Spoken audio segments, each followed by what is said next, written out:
Tales of Narnia, and I'm going to start reading Caspian, Prince Caspian. So, I hope you guys are ready.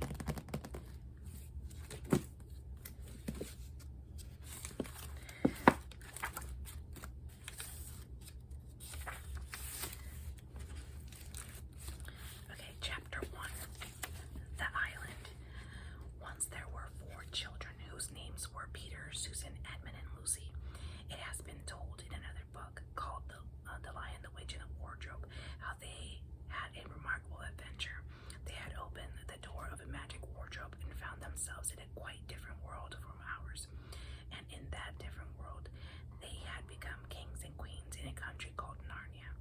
While they were in Narnia, they seemed to reign for years and years. But when they came back through the door and found themselves in England again, it all seemed to have taken no time at all. At any rate, no one noticed that they had ever been away, and they never told anyone except one very wise grown-up. That had all happened a year ago, and now all 4 of them were sitting on a seat at a railway station with trunks and play boxes piled up round them.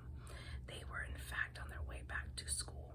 They had traveled together as far as this station, which was a junction, and here in a few minutes one train would arrive and take the girls away to one school, and in about half an hour another train would arrive and the boys would go off to another school.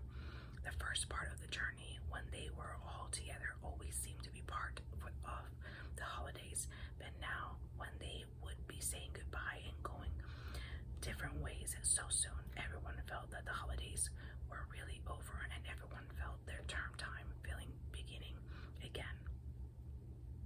And they were all rather gloomy, and no one could think of anything to say. Lucy was going to boarding school for the first time. It was an empty, sleepy country station, and there was hardly anyone on the platform except themselves. Suddenly, Lucy gave a sharp little cry, like someone who has been stung by a wasp. "What's up, Lou?" said Edmund, and then suddenly broke off and made a noise like, "Ow!" "What on earth?" began Peter, and then he too suddenly changed what he had been going to say. Instead, he said, "Susan, let's go." "Oh, let go? What are you doing? Where are you dragging me to?" "I'm not touching you," said Susan. "Someone is pulling me." Oh, stop it." Everyone noticed that all the others' faces had gone very white. "I felt just the same," said Edmund in a breathless voice, "as if I were doing dragged along. A most frightful pulling. Ugh, it's beginning again." "Me too," said Lucy. "Oh, I can't bear it." "Look sharp," shouted Edmund. "All catch hands and keep together. This is magic. I can tell by the feeling. Quick." "Yes," said Susan. "Hold hands. Oh, I do wish it would stop. Oh." Next moment, the luggage, the seat, the platform, and the station had completely vanished. The 4 children, holding hands and panting found themselves standing in a woody place, such a woody place that branches were sticking into them, and there was hardly room to move. They all rubbed their eyes and took a deep breath. "Oh, Peter," exclaimed Lucy, "do you think we can possibly have got back to Narnia?" "It might be anywhere," said Peter. "I can't see the yard in all these trees. Let's try to get into the open, if there isn't any open." With some difficulty and with some stings from nettles and pricks from thorns, they struggled out of the thicket. Then they had another surprise. Everything became much brighter, and after a few steps they found themselves at the edge of the wood, looking down on a sandy beach. A few yards away, a very calm sea was falling on the sand with such tiny ripples that it made hardly any sound. There was no land in sight and no clouds in the sky. The sun was about where it ought to be at 10 o'clock in the morning, and the sea was dazzling blue. They stood sniffing in the sea smell. "By Jove," said Peter, this is good enough." 5 minutes later, everyone was barefooted and wading in the cool, clear water. "This is better than being in a stuffy train on the way back to Latin and French and algebra," said Edmund.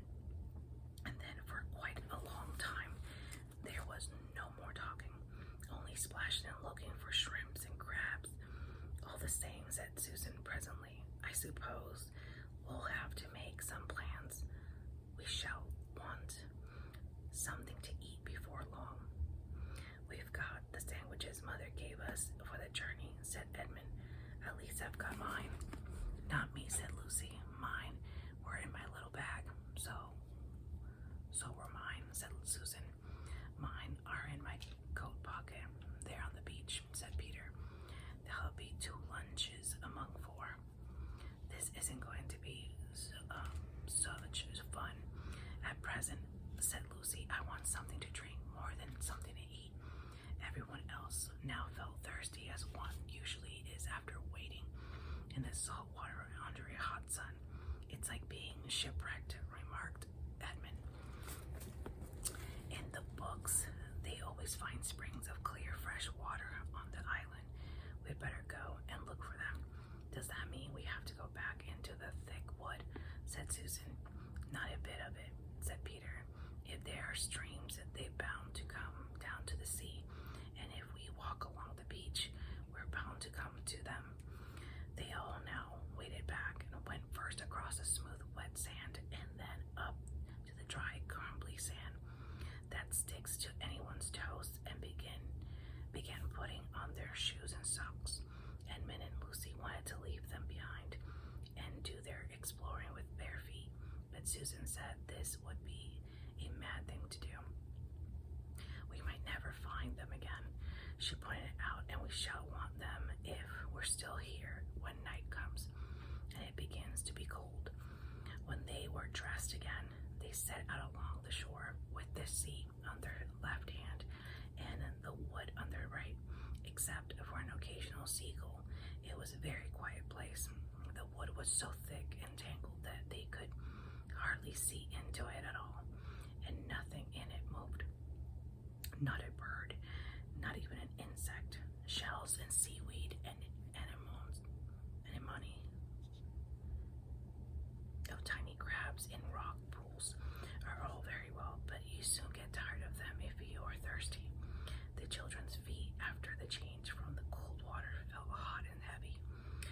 Susan and Lucy had raincoats to carry.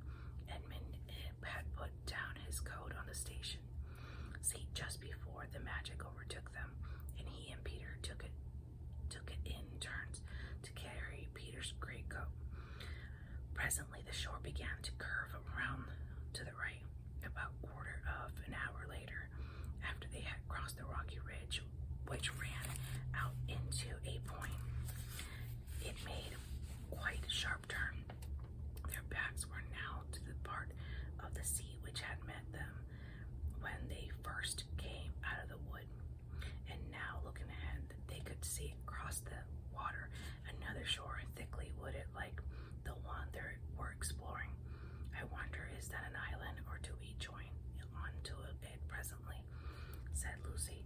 Don't know, said Peter, and they all plodded on in silence. The shore that they were walking on drew near and near to the opposite shore, and as they came round each promontory, the children expected to find a place where the two joined, but in this they were disappointed. They came to some rocks which they had to climb, and from the top they could see a fair way ahead on. Oh, bother, said Edmund. It's no good. We shan't be able to get to those other woods at all. We're on an island. It was true. At this point, the channel between them and the opposite coast was only about 30 to 40 yards wide, but they could now see that this was its narrowest place. After that, their own coast bent round to the right again, and they could see open sea between it and the mainland. It was obvious that they had already come much more than halfway around the island. Look, said Lucy suddenly. What's that? She pointed to a long, silvery snake-like thing that lay across the beach. A stream, shouted the others, and tired as they were, they lost no time in clattering down the rocks and racing to the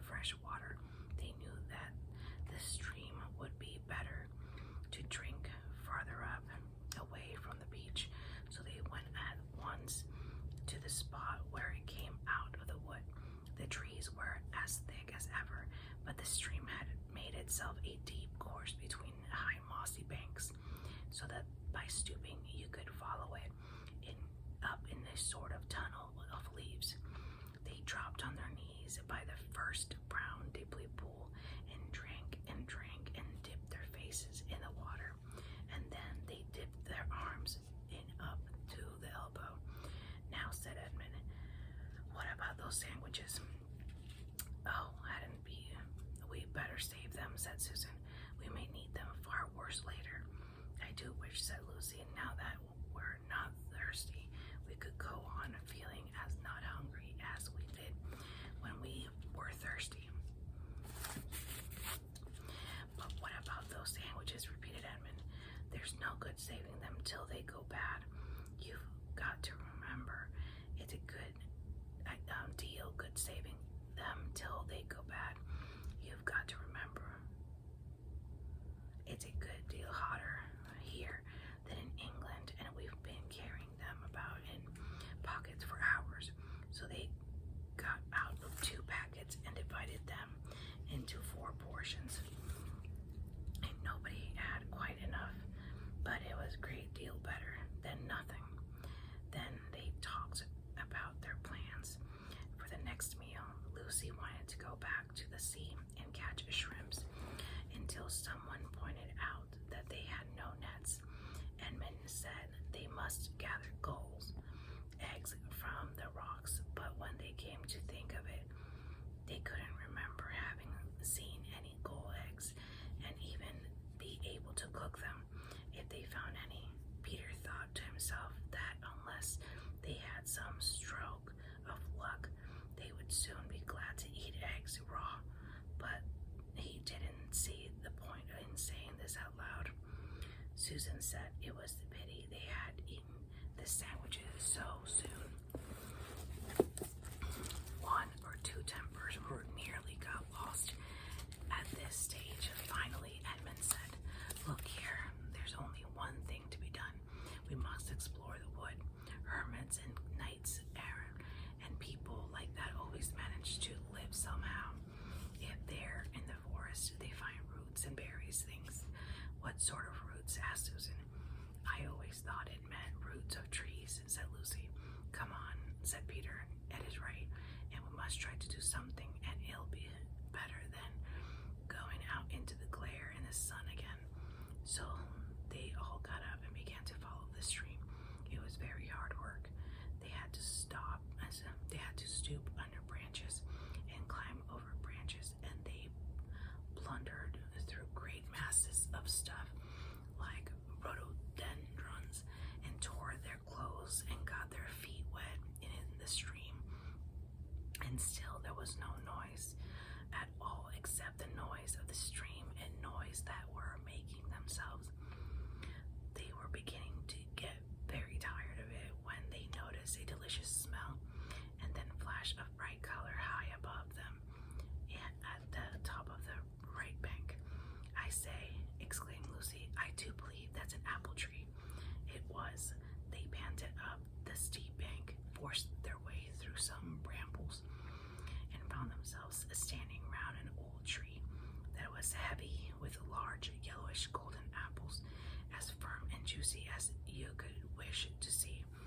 And this is not the only tree, said Edmund, with his mouth full of apple. Look there and there.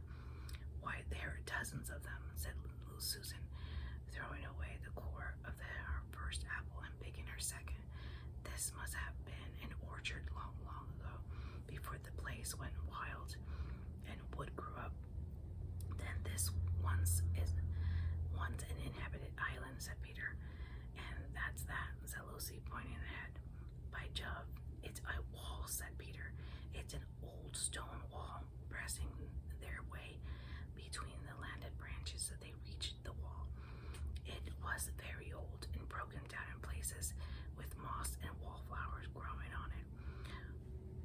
But it was higher than all but the tallest trees, and when they came quite close to it, they found a great arch with must once have had a gate in it, but was now almost filled up with the largest of all the apple trees.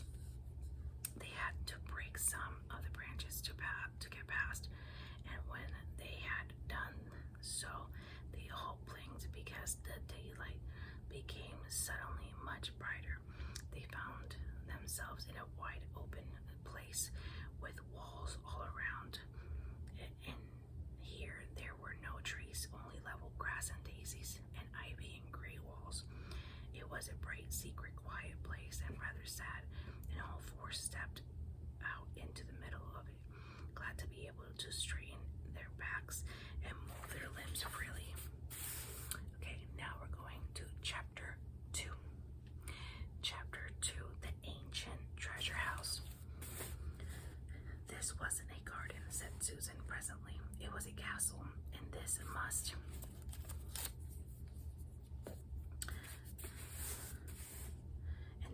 have been the courtyard. I see what you mean, said Peter. Yes, that is the remains of a tower, and there is what used to be a flight of steps going up to the top of the walls. And look at those other steps, the broad, shallow ones going up to that doorway. It must have been the door into the great hall ages ago. By the look of it, said Edmund. Yes, ages ago, said Peter. I wish we could find out who the people were that lived in this castle and how long ago.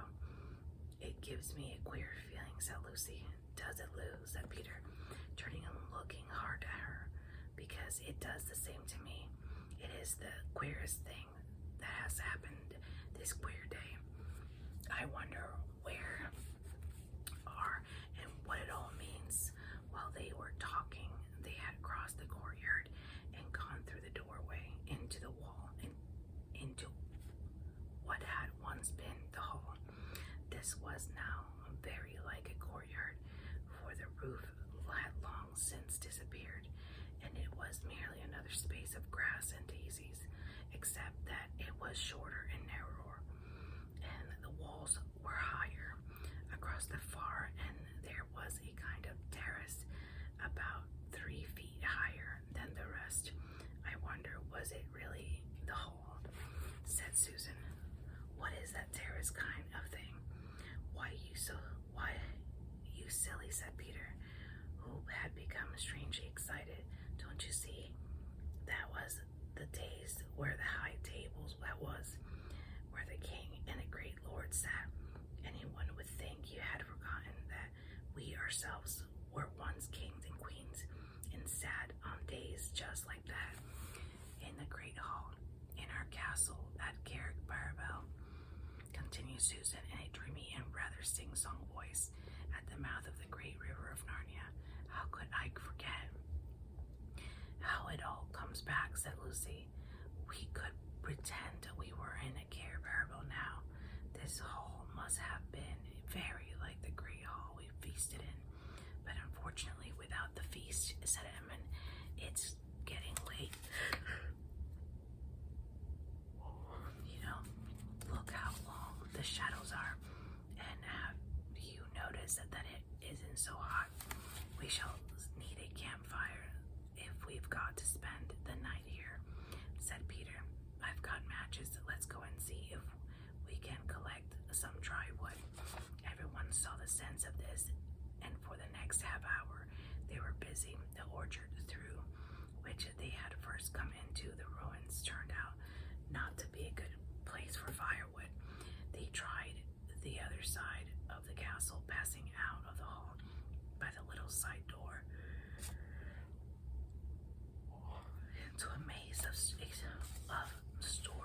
stony humps and hollows, which must once have been passages and smaller rooms, but was now all nettle and wild roses. Beyond this they found a wide gap in the castle wall, and stepped through it in the wood of darker and bigger trees, where they found dead branches and rotten wood, and sticks and dry leaves, and fir cones in plenty. They went to and fro with bundles until they had a good pile on the days. At the 5th journey, they found the well just outside the hall, hidden in weeds, but clean and fresh and deep. When they had cleared these away, the remains of a stone pavement ran halfway round it.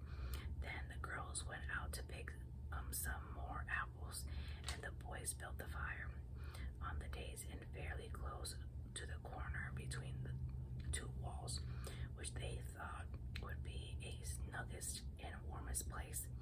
They had great difficulty in lighting it and used a lot of matches, but they succeeded in the end. Finally, all four sat down with their backs to the wall and their faces to the fire.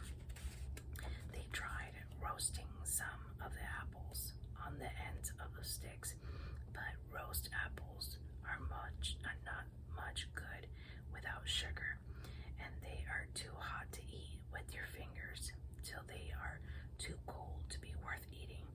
So they had to content themselves with raw apples, which, as Edmund said, made one realize that school suppers weren't so bad after all. I shouldn't mind a good thick slice of bread and margarine this time a minute, he added, but the spirit of adventure was rising in them all, and no one really wanted to be back at school. Shortly after the apple had been eaten, Susan went out to the well to get another drink. When she came back, she was carrying something in her hand. Look, she said, in a rather choking kind of voice, I found it by the well. She handed it to Peter and sat down. The others thought she looked and sounded as if she might be going to cry. Edmund and Lucy eagerly bent forward to see what was in Peter's hand, a little bright thing that gleamed in the firelight. Well, I'm jiggered, said Peter, and his voice also sounded queer. Then he handed it to the others. All now saw what it was, a little chest knife, ordinary in size but extraordinary heavy, because it was made of pure gold, and the eyes in the horse's head were two tiny little rubies, or rather one was, for the other had been knocked out. Why, said Lucy, it's exactly like the one of the golden chessmen we used to play with when we were kings and queens at Parabel. Cheer up, Sue, said Peter to his other sister. I can't help it, said Susan. It brought back, oh, such lovely times, and I remembered playing chess with fawns and good giants, and the mer people singing in the sea, and the beautiful horses, and now, said Peter in a quite different voice, it's about time we four started using our brains. What about, asked Edmund. Have none of you guessed where we are, said Peter. Go on, said Lucy. I felt for hours that there was some wonderful mystery hanging over this place. Fire ahead, Peter, said Edmund. We're all listening. We're all on the ruins of Parabel itself, said Peter. But I say, replied Edmund, I mean, how do you make that out? This place has been ruined for ages. Look at all those big trees growing right up to the gates. Look at it, the very stones. Anyone can see that nobody has lived here for hundreds of years. I know, said Peter. That is the difficulty, but let's leave that out for the moment. I want Peter to take the points one by one.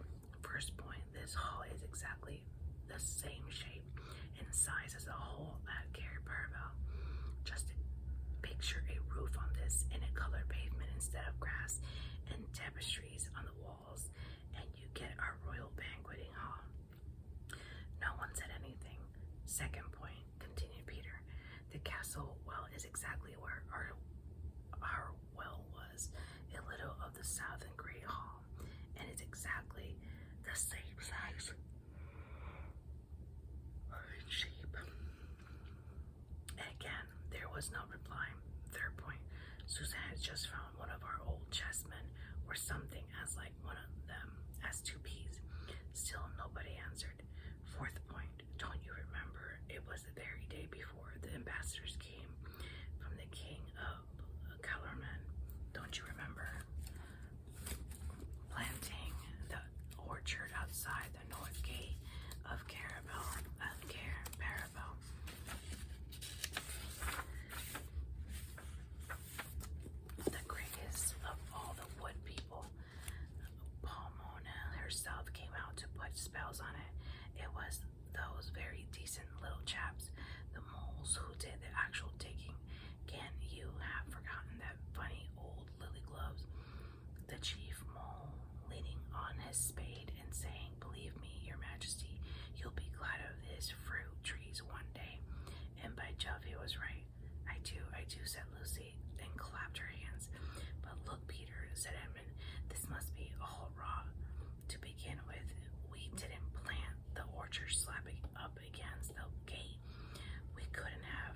such fools.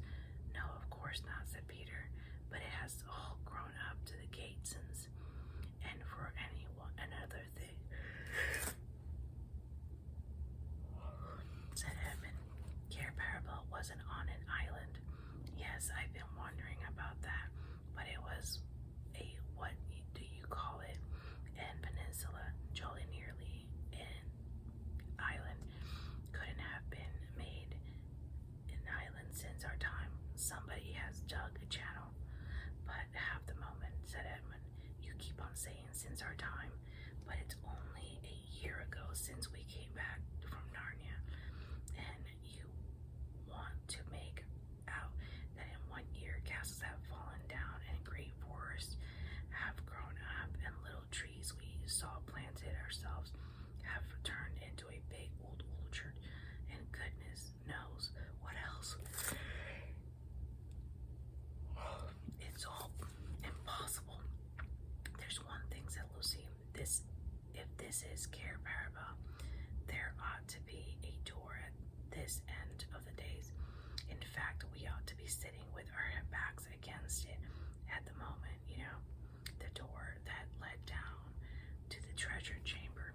I suppose there isn't a door, said Peter, getting up. The wall behind them was a mass of ivy. We can soon find out, said Edmund, taking up one of the sticks and they had laid ready to put on the fire. He began beating the ivied wall. Tap, tap went the stick against the stone, and again, tap, tap, and then all at once, boom, boom, with a quite different sound, a hollow wooden sound. Great Scott, said Edmund, we must clear this ivy away, said Peter. Oh, let's leave it alone, said Susan. We can try it in the morning if we've got to spend the night here. I don't want an open door at my back.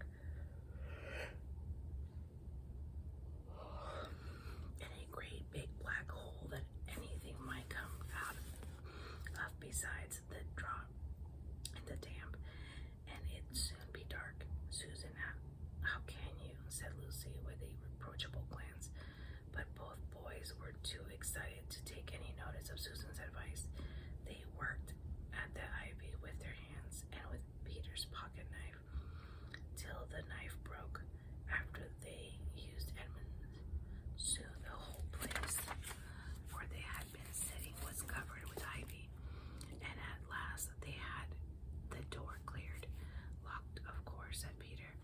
But the wood's all rotten, said Edmund. We can pull it out. We can pull it to bits in no time, and it will make extra firewood. Come on. It took them longer than they expected, and before they had done, the great hall had grown dusky, and the first star or two had come out. Overhead, Susan was not the only one who felt the slight shudder as the boys stood above the pile of splintered woods, rubbing the dirt off their hands and staring into the cold, dark opening they had made. Now for a torch, said Peter. Oh, what is the good, said Susan. And Edmund said, I'm not saying it now, Edmund interrupted. I still don't understand, but we can settle that later. I suppose you're coming down, Peter. We must, said Peter. Cheer up, Susan. It's not good behaving like kids now. They were in the back of Narnia. You're a queen here. And anyway, no one could go to sleep with a mystery like this on their minds. They tried to use long sticks as torches, but this was not a success. If you held them with the lighted end up,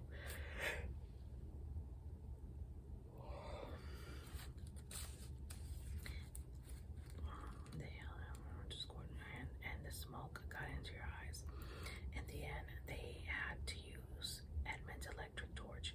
Luckily, it had been a birthday present less than a week ago, and the battery was almost new. He went first with the light, then came Lucy, then Susan,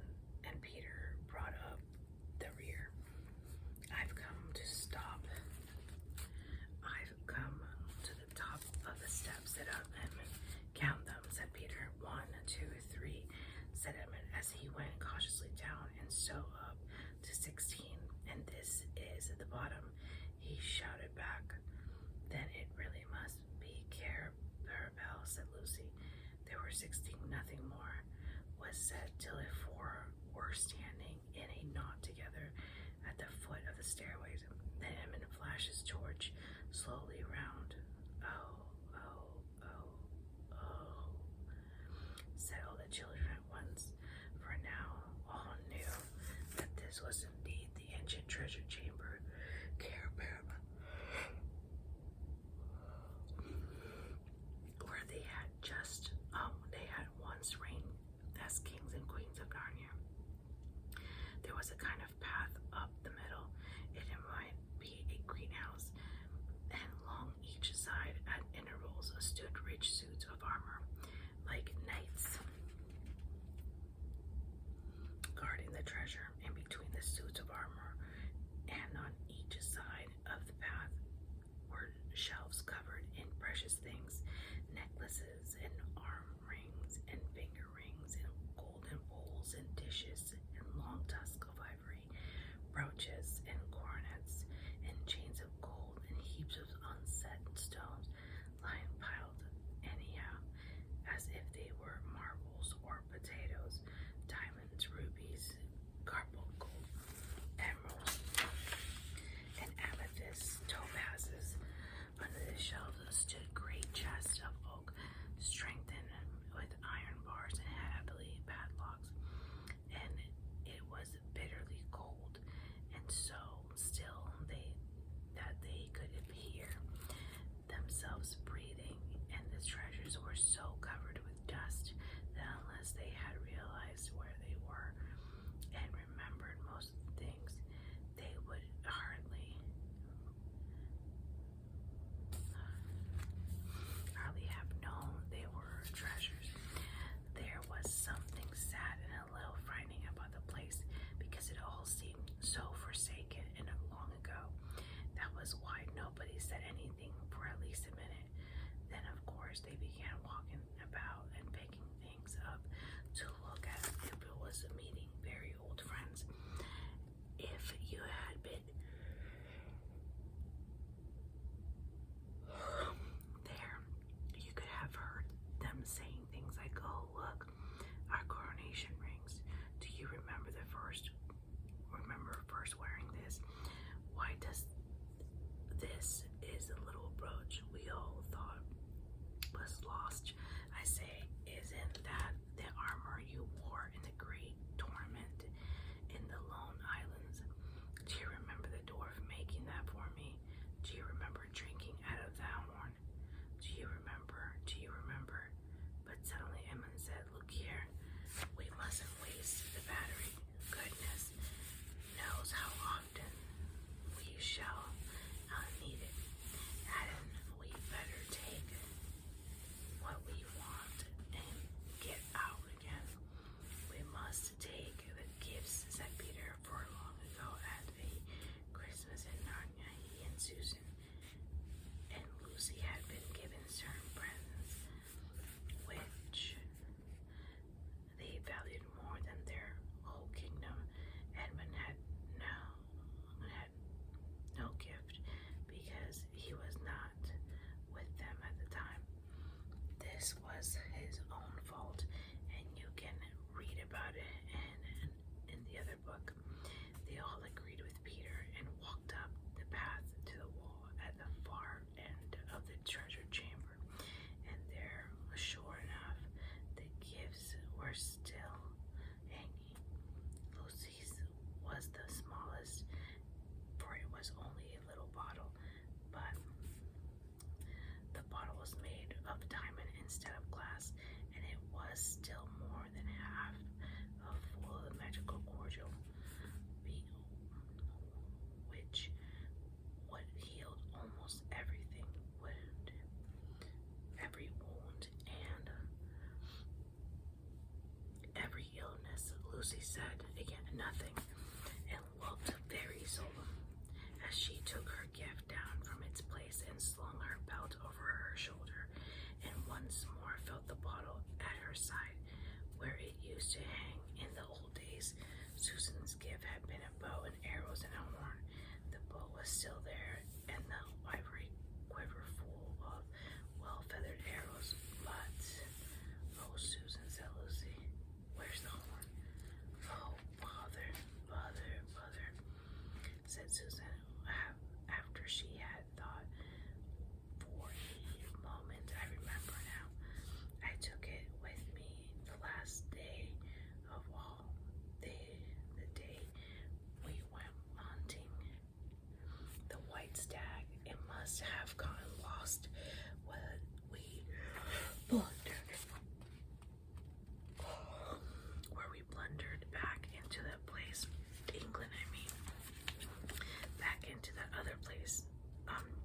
whistled. It was indeed the chattering loss, for this was an enchanted horn, and whenever you blew it, help was certain to come to you wherever you were. Just the sort of thing that might come in handy in a place like this, said Edmund. Never mind, said Susan. I've still got the bow. And she shook it. Won't the string be perished, Sue, said Peter. But whether by some magic in the air of the treasure chamber or not, the bow was still in working order. Archery and swimming were the things Susan was good at. In a moment she had bent the bow, and then she gave one little pluck to the string. It twanged in chirumping